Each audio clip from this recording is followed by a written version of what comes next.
All right, let's get right into it. The entire AI revolution is facing its biggest reality check yet, and it's all going down this week on Wall Street. We have multi-trillion-dollar companies betting their entire future on artificial intelligence. It is a gamble on a scale we've literally never seen before. And this week, during earnings, we're finally going to find out if that massive bet is actually paying off. So what's usually just a boring quarterly financial report has suddenly become this high-stakes stress test. All that astronomical spending on AI? Well, now the numbers have to back up the hype. To really get what's going on, we're going to look at three key companies that tell the whole story. First, ASML. They're the ones building the machines that make all the AI chips. Then you've got Microsoft, the old guard giant trying to jam AI into everything. And finally, Meta, the visionary, betting billions on a super intelligent future. Okay, let's start with ASML. Get this. In just the 3 months since their last earnings report, their stock shot up an incredible 33%. A run-up like that just sets this impossibly high bar for what they're about to announce. So the real danger for ASML isn't that they'll have a bad quarter. The risk is that the stock is already priced in absolute perfection, and then some. Investors aren't just looking for good news anymore. They're expecting a miracle. Anything less than that is going to feel like a huge failure. So investors are watching for three things. 1, did they hit their revenue target? That's table stakes. 2, is all this AI talk actually translating into real demand for their very expensive machines? But, and this is the big one, what does their guidance for 2026 look like? Any tiny hint of caution, any talk about supply chain problems, and this stock could plummet 5, maybe 10% in a blink. All right, next up, Microsoft. AI for them is this fascinating paradox. On one hand, it's the biggest driver of their future growth. On the other, it could be a massive threat to the businesses that have made them rich for decades. For Microsoft, the magic number this quarter is 37%. That's the growth they told everyone to expect for their Azure cloud business. If that number comes in at 35%, Wall Street will see it as a miss. If it's 33%, oh boy, the alarm bells are going to start ringing loud. And this really gets to the core problem for Microsoft. AI is absolutely fueling insane growth for their Azure cloud services.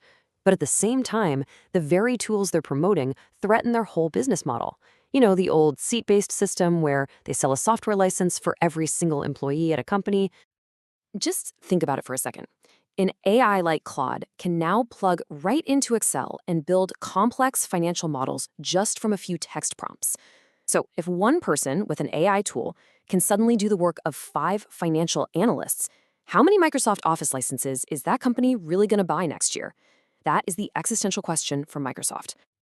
And that brings us to Meta. So while Microsoft is wrestling with its past, Mark Zuckerberg is just going all in, spending tens of billions on AI infrastructure. The problem is, now he has to prove to Wall Street that it's not just a giant money pit.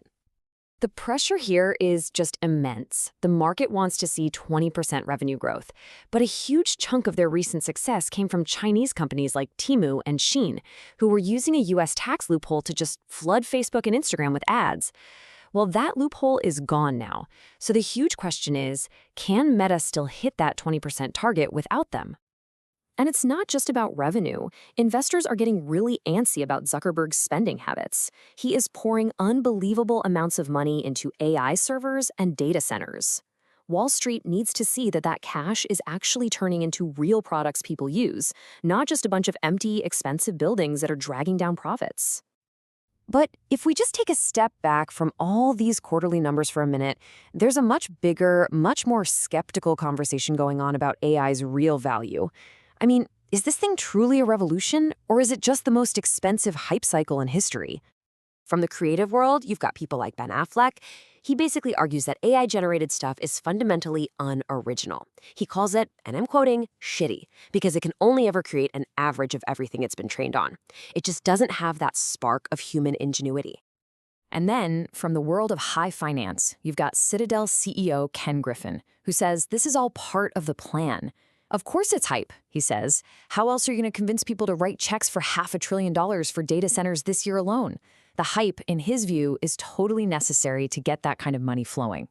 And these two ideas from two totally different worlds, they come together in this new term people are using, AI work slop.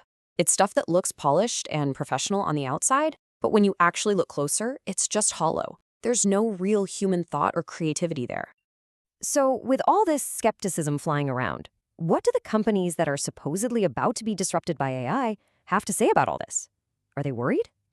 Well, the CEO of Workday, which is a huge software company, he has this really powerful counterargument.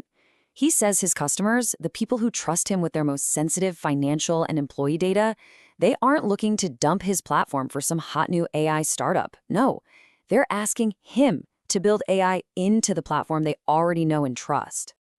So that's where we are, right at a crossroads. On one side, you have this unprecedented wave of investment and a story about world-changing technology.